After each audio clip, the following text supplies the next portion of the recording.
Welcome to the Virginia is for Laughers podcast, brought to you by X2 Comedy. If you're looking to get more out of your Shenandoah Valley experience, then this is the podcast for you. You'll meet interesting people, musicians, and comedians that perform here and find out more about what you can do and see. Whether you live here or plan to visit, listen to explore what makes our unique slice of heaven. Now here's your host, Don Davis Womack. Hello, Laughers. I'm thrilled to introduce you to a Virginia-based artist and illustrator in the Shenandoah Valley, Mary Hairston from Marydean Draws.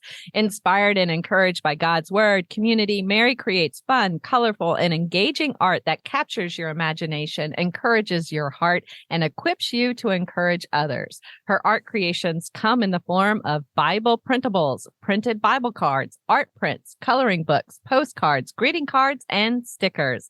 You can find her art prints at lovely retailers in several cities in the U.S. and more locally here in the Valley at the Sparrow's Nest in Stanton, Virginia, Blessings Christian Bookstore on Neff Avenue in Harrisonburg, and in downtown Harrisonburg at the Lady Jane Shop. Welcome to the show, Mary. It's great to have you on today. So great to be here, Dawn. I'm excited. I'm excited too. Yay. Hi, everybody. Oh, the Laughers are in for a treat with you, because when I think of lovely and that word, you come to mind. I know you are such a lovely person. So yes, you are welcome. It's so good to see you again. It's been a minute though. Yes, it has. It has. We just were figuring that out pre-show, that it definitely has been a few months. But I know, this pandemic, darn it. But we've known each other for years through a local church that we both attended. Mm-hmm. So it is a blessing and a joy and a treasure to spend time with you again today. And I am stoked to share your story, or some of it, with the Laughers, as well as your art. So what do you say we do that? That sounds great. I'm so excited. Yes. My first question for you is, I really did think you grew up here in Harrisonburg. I'm not sure why, but that's what I thought. But then I discovered you grew up all over the U.S. because of your dad's Navy career. In fact, you've lived in 8 states and 2 countries. What were those? Where are these places? Where were you? Well, I was born in Texas. And my dad was this is before the Navy, before he joined the Navy. He was in seminary there. And then we lived on the coast of North Carolina on the Outer Banks. And then we moved to a small town in Idaho. So he was a chaplain. So he was a pastor first. We lived in a small town in Idaho, Cottonwood, Idaho. Ever heard of it? Never. But I have now. And then he joined the Navy, and we were in Los Alamitos, California, Huntington Beach, California. Then we lived in Washington State. Then we lived in Okinawa, Japan. Then I moved back and finished high school in Jacksonville, North Carolina. Went to college in North Carolina. My family then moved to Maryland. And then they moved back to North Carolina. And then I lived in Thailand for 3 years teaching ESL, and then came back and went to grad school in North Carolina again. Then I lived in Richmond for a year. And then when I got married to my husband, he was here. So that's how I ended up here. That is a lot of travel. So you have friends all over the world, I guess? Yeah, all over. Yeah. But yeah, this is the longest I've ever lived anywhere. We've been here 15 years. So okay. You answered my next question. That was great. Yeah. Good job, Mary. What college in North Carolina? Because, my son went to UNC Chapel Hill. Where did you? Yeah, I went to a small town called Gardner-Webb University, undergrad, and then grad school, I went to East Carolina. Oh, ECU. That's a Pirates, right? Yes. Yeah. Mm-hmm. Okay. Yeah, I remember them. That was some fun games, actually. Mm-hmm. They were fun. Yeah. Enjoyed that. And you taught in Thailand. You were an ESL teacher in Thailand. Is that what you wanted to do post-college? Was that the plan?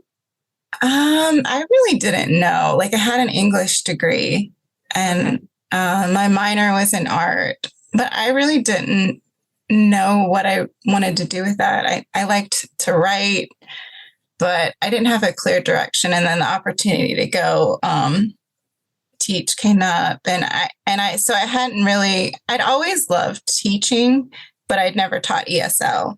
But I really loved that. I really loved teaching. It was a good experience. What did you like most about that job?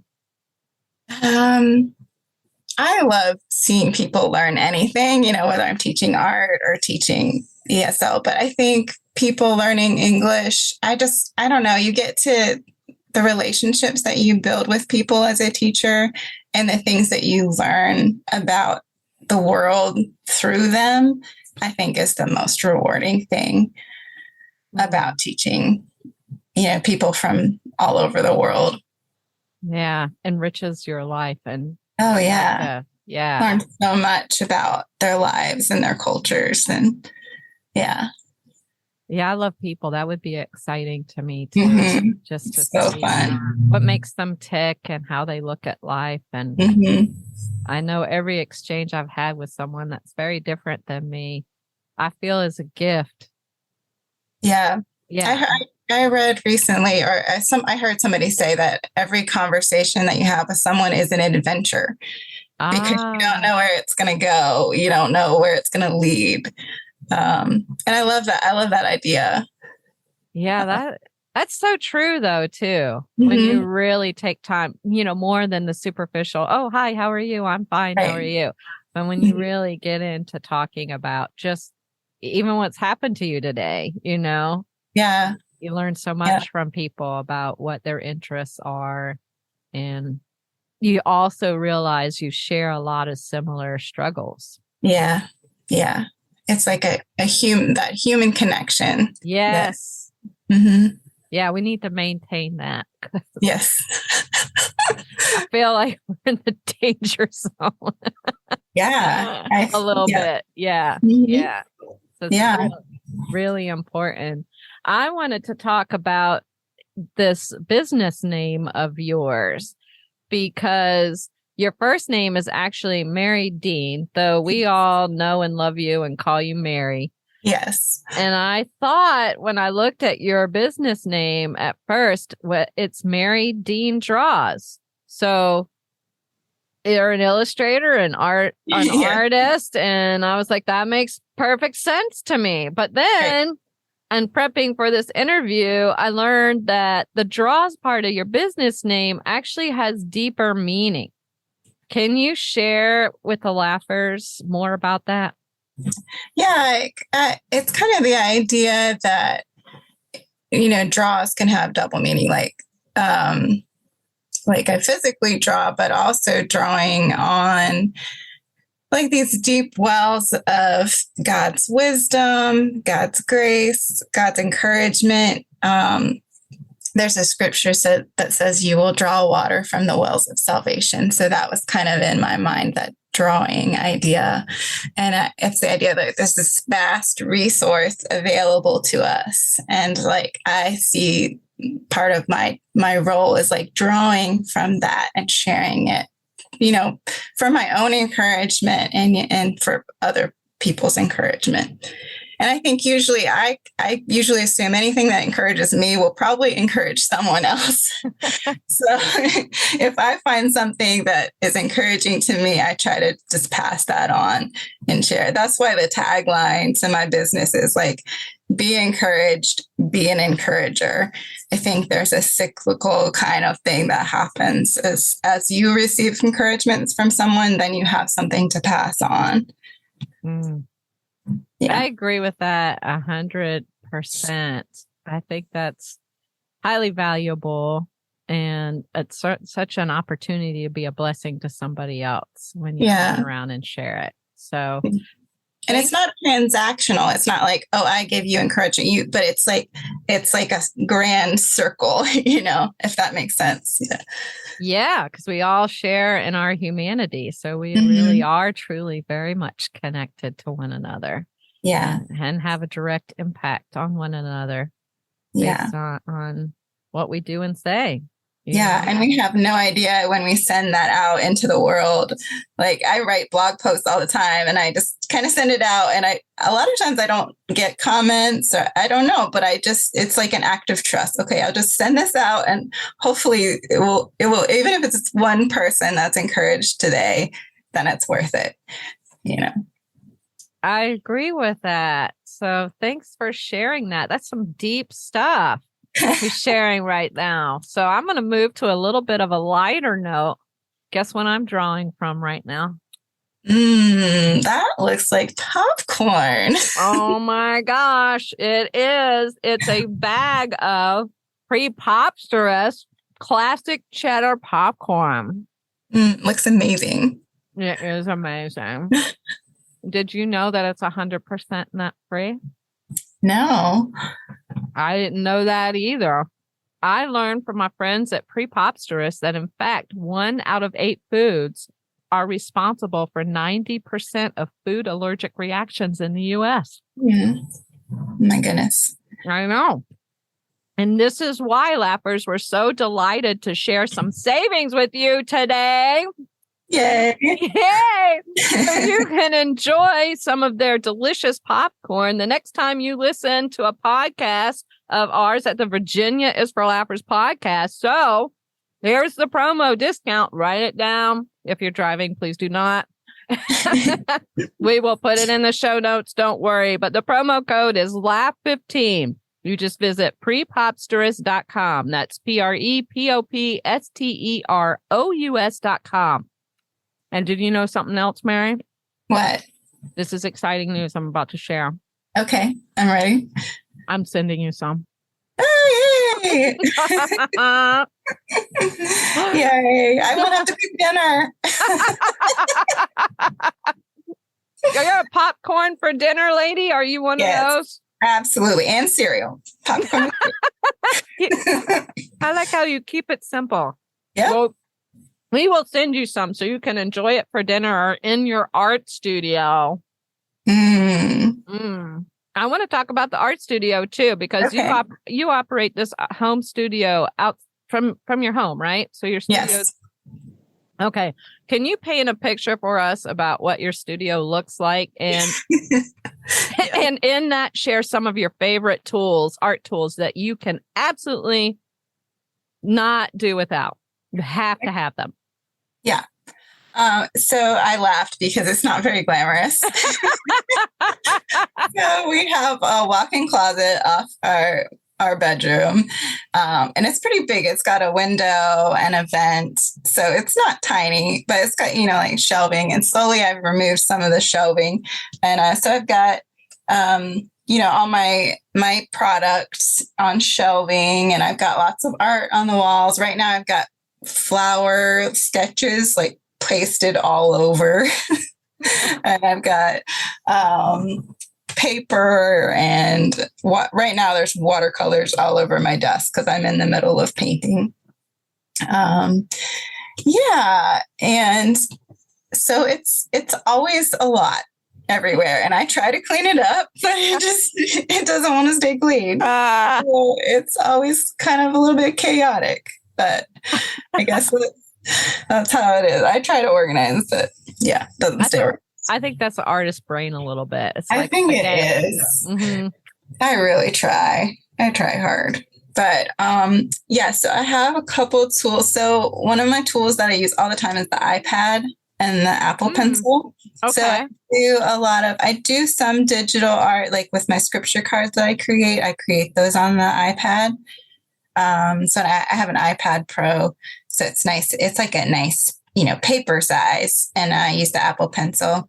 But I also do a lot of like scanning my watercolors and then, drawing over them with or digitally altering them. Oh, okay.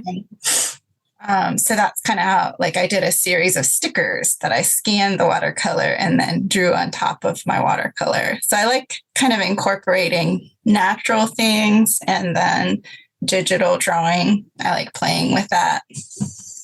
And then I don't have a whole lot of tools. I have watercolors and I have certain brushes that I really, really like that I'm attached to that can do what I want them to do. So I would say those are kind of, I'm not real fancy. I'm not really particular about the watercolors that I use, but I have certain, I guess it's my brushes. And then I have like a scanner and a printer and my laptop. Those things I use all the time. And then I have a lot of old paper because I really like painting on old papers and old sheet music. So I've got a lot of old things like that. Where do you find the old things and where do you find the sheet music? I didn't have that on my list of questions, but now that you brought it up, that is something I have been curious about, is where do you find the old sheet music? I gift and thrift, which is a local thrift store. They have a lot of old books. And so sometimes I'll find some really old, like piano instruction books. And then, or sometimes people just throw away. I've like, people know that I do this now. So they're like, I'm throwing away some piano music. Would you like my old books? And so sometimes people will give me them. Yeah. Oh, that's great. Yeah. Listen to that, piano teachers out there. You can get in touch with Mary if you're wondering what to do with your old books, for sure. Now you've been doing the art business since 2014 now? Is that about when you started? Yeah. And you were an ESL. Well, I think the ESL teacher, did you transition from ESL teacher to opening your art business, or what were you doing before? I taught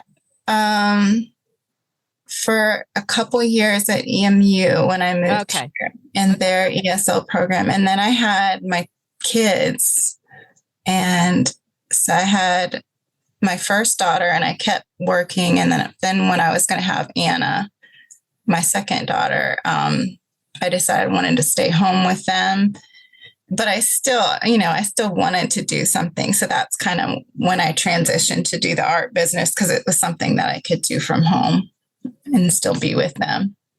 You know what I'm wondering too now is if your background in education is in English and you taught ESL, when did you discover you were an artist? In your childhood, and this is just something that's kind of been within you the whole time, or is it something you picked up later in life and was like, wow, I'm pretty good at this? Which way was it? I had always done art. Okay. Like my mom was really crafty growing up, but I always was making cards for my mom's, for my mom to give to friends, like all growing up. And then I had different art teachers, through high school, and I had one in elementary school that really, she would just give me paper and I would just make things. So I always loved it. And then in college, my minor was art. Oh, I didn't know that. Okay. Yeah. And so I didn't really do a lot of watercolor till like 2017 is when I started picking that up and doing more of the painting. But yeah. And then something special and unique about your art in particular is the watercolor art over the sheet music. How did you discover that? How did you discover you wanted to do that? And how did you discover putting that together? There were a lot of like trial and error kind of things. And I knew I always loved hymns, and I love like things that are old and classic, and have stood the test of time. And they kind of reminded me of poetry. And I think I just tried one time. I tried it a couple ways. I tried it on the actual pages, and, it was like trial and error. And finally I figured I could print the hymn on watercolor paper and then paint on top of it. I tried to do it digitally. It just wasn't the same. So I'm actually painting on the hymn on watercolor paper. And then I really liked it. And then it really connected with people. And like some people would see a hymn and they like would start crying because it would remind them of, a grandparent loved this hymn, or this is something that they sang at somebody's funeral. So there was like this really strong connection for people.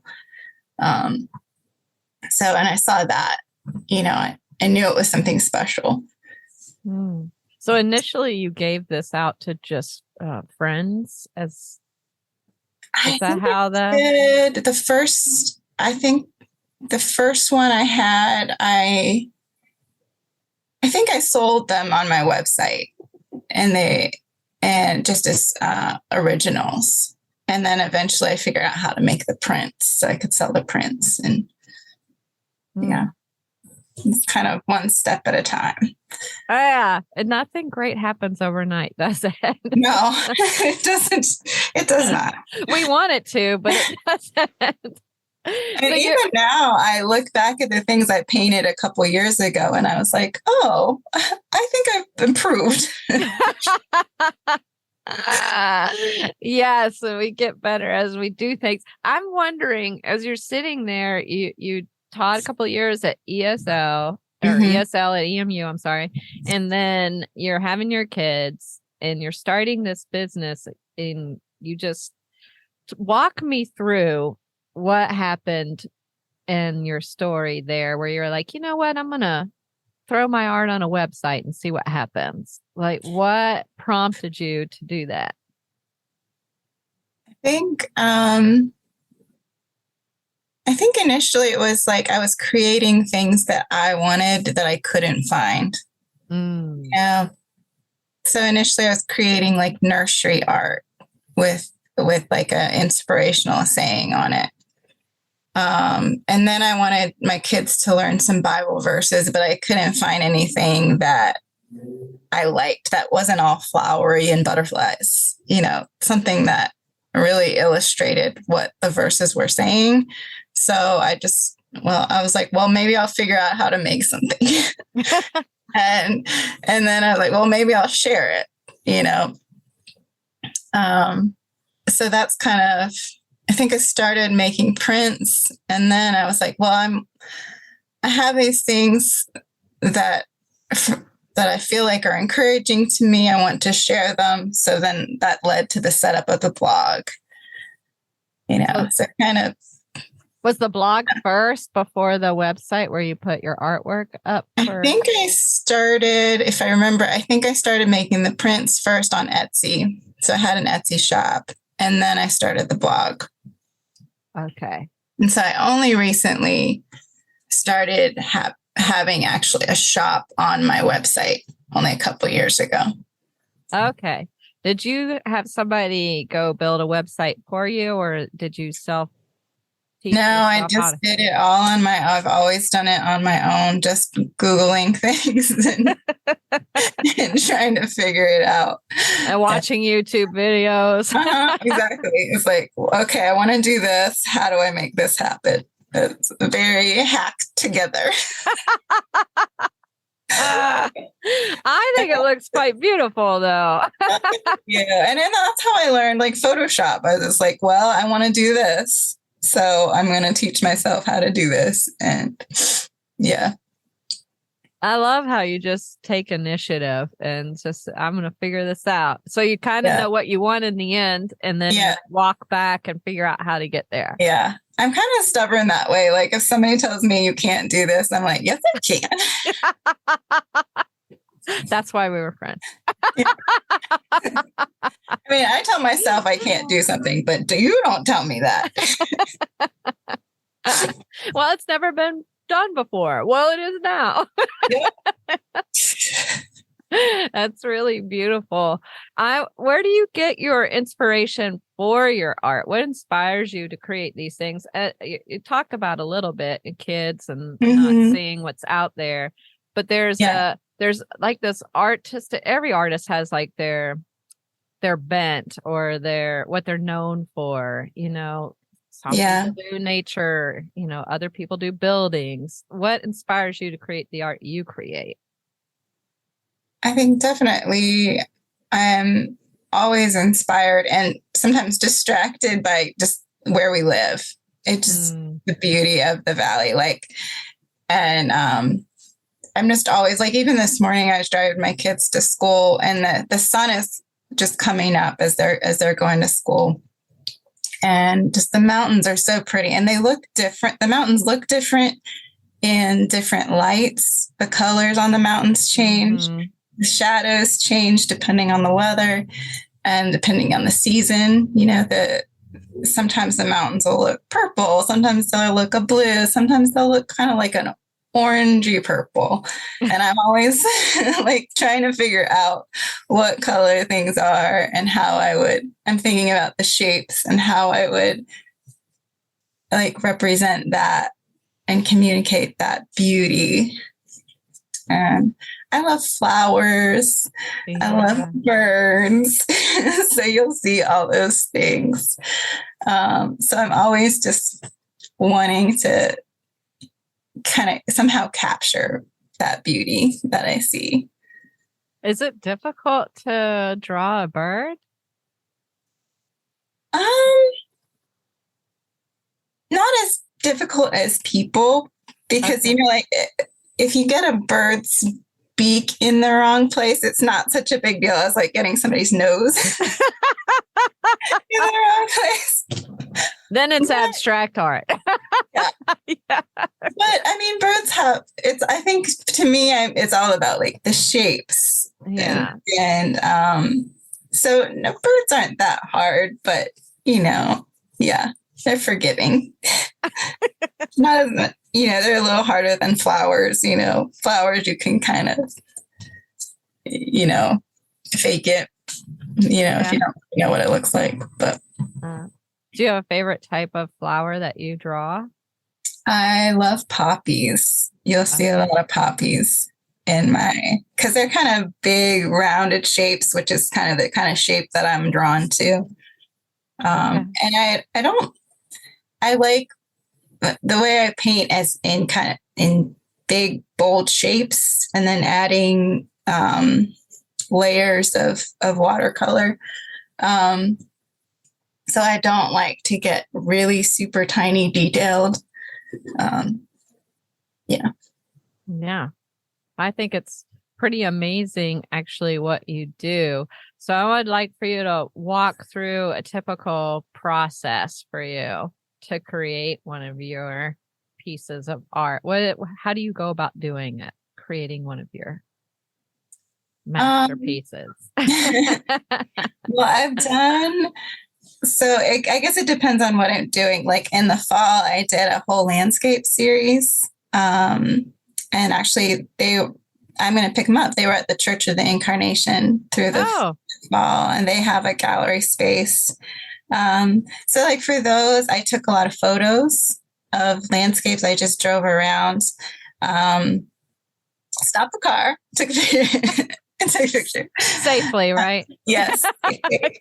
And I took pictures, and then I would crop my photos and get a composition set. And then I would, hold on.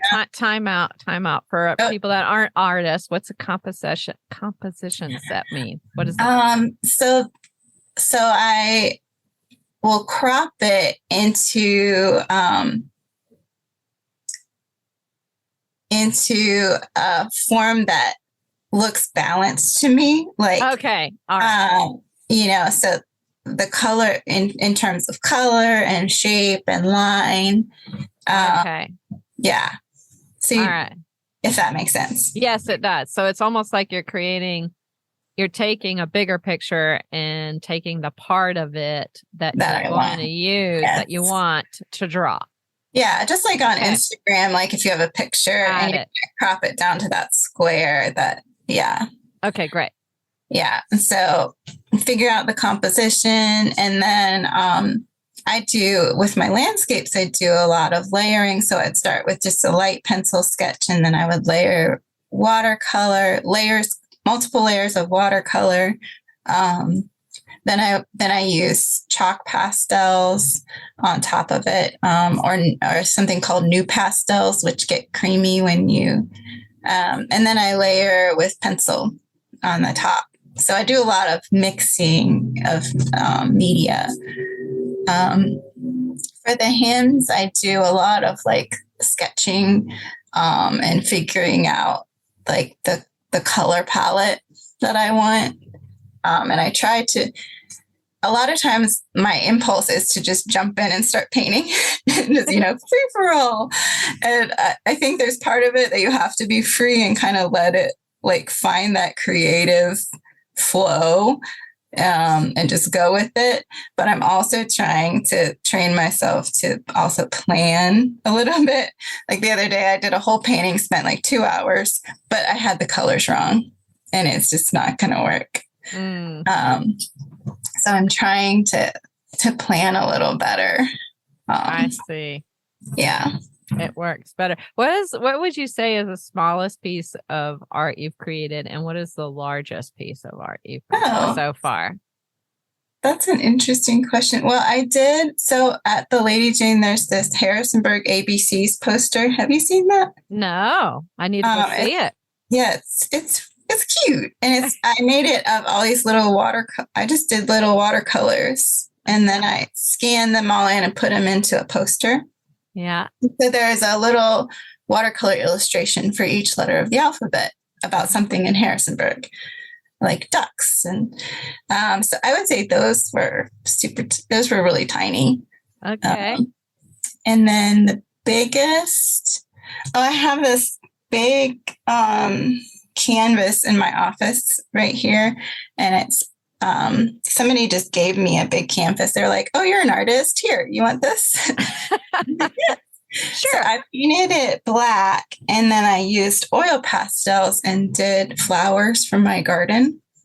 And it's probably like 36 by 48. It's really big. Wow, it is. It's a large piece. So it's just sitting here and it makes me happy when I walk in. I love that. Yeah. Yeah. Speaking of what makes you happy when you walk in, what are some of your artistic career highlights so far that do make your heart smile? I definitely have loved the times that I've gotten to have my art at the Lady Jane. Sarah's had me for the last couple of years. And so there's customers that come in and buy my art, but I've had some originals there in the fall. So she has an artist a month that she lets display on her wall. So that's been really great. And she's been such an encouragement to me. I love her. I do too. Shout out to Sarah. We love you. Yes. So many people know my art through that shop, and just being, so I feel like it's just great to be part of the community. Because in the blog world, like it's not really based in a community. It's just kind of putting things out there. But here I could see people respond to the art. And that was, that's always a highlight. And, I think all the paintings from my fall show the landscapes that I had there. All of them sold. Wow, that's really wonderful. amazing. Congratulations. Yeah, That's great. Thank you. I was going to ask if I could get one, and now I need to do another one. I lost out, laughers. It was really fun having my art at the Church of the Incarnation, and beautiful gallery. And I walk in there and see my art on the walls, and I'm like, what? This is like a dream, childhood dream. Just be a real artist. It's amazing. Where people not only look at it, but they buy it. I know. It's like, what is happening? Yeah. So that's just amazing to be able to do that. And then I think like other highlights are just sometimes people will email me and say, "Hey, I used your scripture cards in like my prison ministry." So just knowing, or I used this, when I went on a mission trip in South America or something, they'll send me a picture. So just the idea that people are using what I created, to encourage myself, that it could be used to encourage people is humbling and a blessing. Mm. Do you create special occasion greeting cards or holiday greeting cards with your art? I just started. So I just started selling wholesale this last year, and I created a line of cards. You can get them on my website too, but there's birthday cards and anniversary and kind of encouragement cards. And yeah, and like just a friendship card. And then I have some hymns that I have made into greeting cards too. So there's a collection. Yeah, so that was kind of like another dream come true, is to have a card collection. Yeah, that's really great. Do you have Christmas ones? I did Christmas hymns this past year. Yep. Oh, wow. Yeah. Because that seems like that would be a really cool card to send. It'd be different. Yeah. Yeah. Oh, I like that. I'm gonna have to check those out next time. Yeah. Next Christmas rolls around. You know. What would you say is the most challenging and rewarding? What's most challenging and most rewarding about what you do? I think most challenging is probably just dealing with my own brain. Every artist problem 101. Yeah. Yeah. Just kind of, I have so many ideas, so many things that I would like to do. And, we're in a busy season. The kids, we're going to have a high schooler next year. She plays volleyball. We've got in the play, and then the little one's playing that. So, just like life stage, it's busy. And so just prioritizing the art, and amid, having to pay for braces and all the things, that this stage of life brings. Yeah. That's the challenging part. So what's the rewarding part? Oh, I think just being able to create something that connects with people is really exciting. Sometimes I'll meet people and they're like, "Oh, I have your art in my bedroom." And I'm like, "Really? Like, how is that so humbling that, that's something that came from my hand, that you would put it on your wall." Yeah. That's definitely rewarding and humbling. And humbling. Yeah, I think that's great. Definitely, Laughers, check out her art for sure. But also check out her blog. You mentioned it a couple of times already during the interview. What kind of topics do you blog about?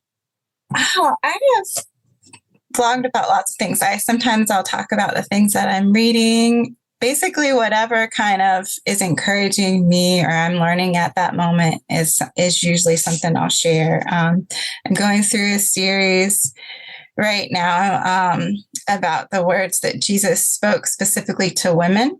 So I'm doing a piece of art and writing a poem, which is a little, stretching me a little bit. I'm not really a poet, but that's been really fun to kind of look at the Bible through that lens, and then in 2016, 2017, I was learning a lot about racial justice, and reading a lot. So I have a whole series that I wrote kind of, these are all the things that I've learned in over this, year and a half, 2 years, 3 years span. And these are the resources that have been really helpful for me. So I wrote a whole series on that. Sometimes I'll just, post a free coloring page or some piece of encouragement, that is speaking to me at that moment. Yeah. I've read a few of them. They're really great. I love that you're just so candid about what you're thinking and sharing that with people. It is encouraging. So thank you. Good. Thank you. Yeah, it's beautiful. And you also have on your website a list of anti-racism resources that people can look at too. It's not everything that's out there. You make that clear, but it's just things that you've come across and have read and impacted you. What led you to learn and get educated about the work of anti-racism? I think it was in 2016, 2017. There were several police shootings that I think it was that summer, if you remember. And I was kind of observing the response of some Black women, like just in my Instagram feed, and, observing their lament over these situations and their grief and the way that they were having to talk to their Black sons. And I was watching that and I was like, oh, I think that I'm missing something. I think there's something that I don't understand. There's something that I'm not quite entering into this pain that these women are feeling. I feel like I have gaps in my understanding of the situation in this country, and, of course, so as I started digging, then the more I realized that I didn't understand there, whole gaps in like, even just in history that I didn't understand, much less like mass incarceration and all these things that just wasn't really part of my world growing up, in my experience. So that just led to just a lot of reading and a lot of podcasts and just trying to learn and trying to understand. It's just definitely a life-changing process. And so, those resources that are on there are things that just really helped me and help me understand it, as a Christian, from a Christian, like, how does my faith relate to this? And so there's just so many good resources out there that I found helpful. I wanted to share them. Yeah, what would you say surprised you the most as you were learning and getting educated about anti-racism that you just was like, I never knew that? I just did not have any earthly clue. Probably the whole history, like post-Reconstruction, that era. I had no idea that there was such a thing as the Great Migration, out of people leaving the South in that. I think, you in school, you learn about the Civil War, you learn about Abraham Lincoln, and then you learn about civil rights movement. But you don't learn about anything, what happened, what went on. You don't learn that whole really critical piece of history. And then you're missing, so you see a city like Detroit or Chicago, and you see the conditions there, but you have no idea all the things and all that went into the creation of these circumstances, So you're missing all these connections that if you trace the history back, even if we look at even if you look at our own city, right, you might see something but you don't understand how we got here. Right. So all those connections, I think, probably the most surprising. Like, how did I went to college. I went to grad school. How do I know that? How do I have 2 college degrees and I don't know this? Yeah. That is a problem. Yeah. It is. Yeah. It's a problem. So important. And you have in the list of resources, I saw some TED Talks too that looked pretty good. Yeah. What are the couple of ones that stand out? I mean, you wouldn't list them if they didn't impact you, but are there a couple you can recommend that stand out to you even now when you're thinking about it? I think definitely. I love anything by Isabel Wilkerson. Okay. Am I saying her name right? Yeah. She wrote about the Great Migration that I mentioned earlier. I think her TED Talk is really good. She wrote a book called The Warmth of Other Suns that I always recommend. It's a big, thick book, but it's one of those like makes all the connections and does it really, really well. There's another video linked on there by Beverly Tatum. She wrote a book called Why Are All the Black Kids Sitting Together in the Cafeteria? I think that's the name of the book. Okay. But she has a video, does a really good job explaining race. She's amazing.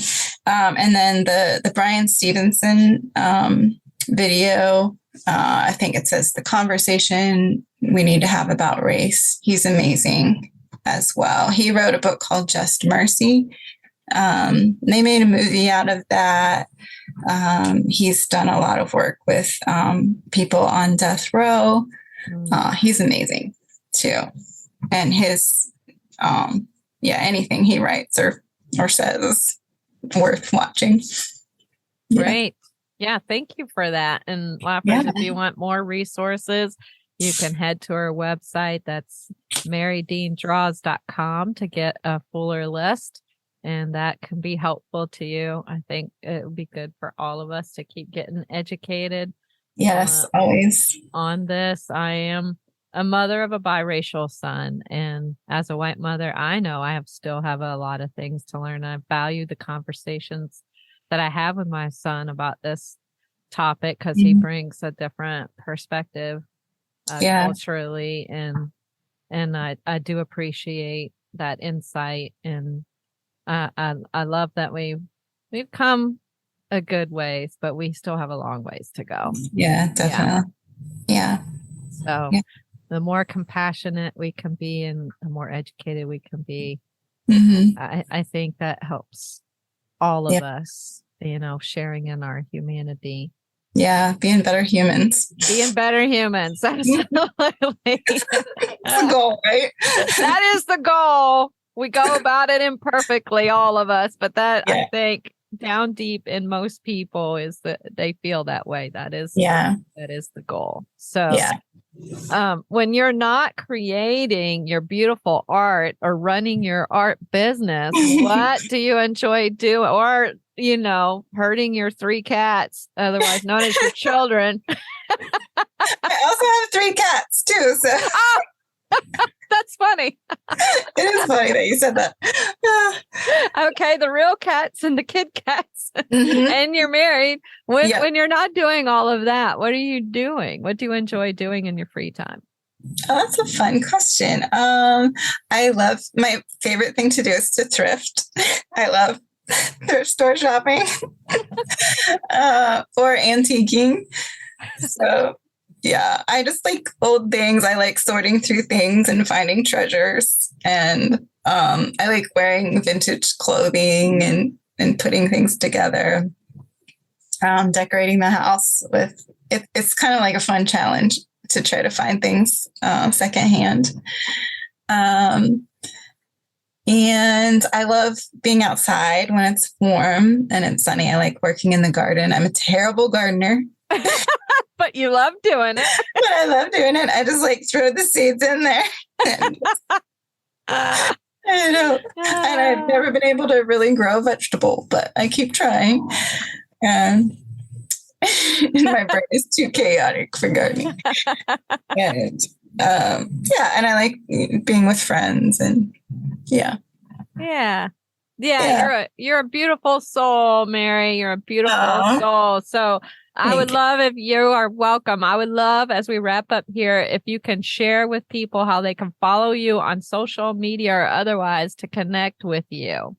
Yeah, I'm on Instagram and Facebook as Marydean Draws all together.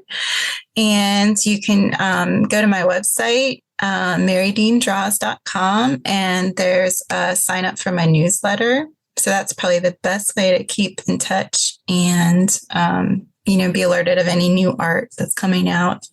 or any new blog posts.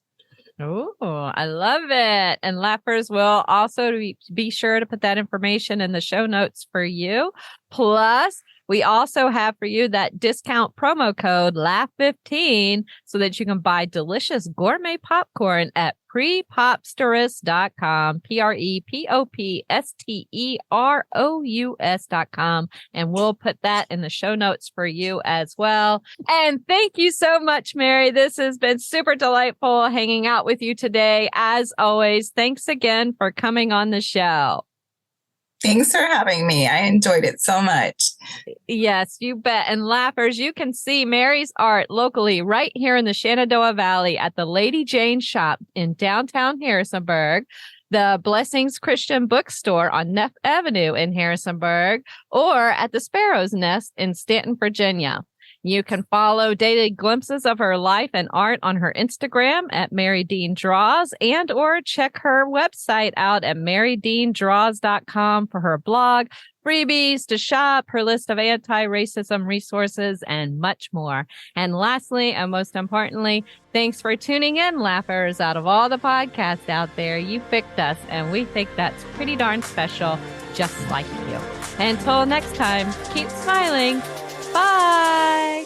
Bye. Thanks for tuning in to this episode of Virginia is for Laughers podcast, brought to you by X2 Comedy. We'll be dropping a new podcast every Wednesday, so check back for another uplifting episode. Come to an X2 Comedy show or let us bring one to you. To find out more, head to x2comedy.com. Be sure to share this podcast with a friend, and until next time, cheers.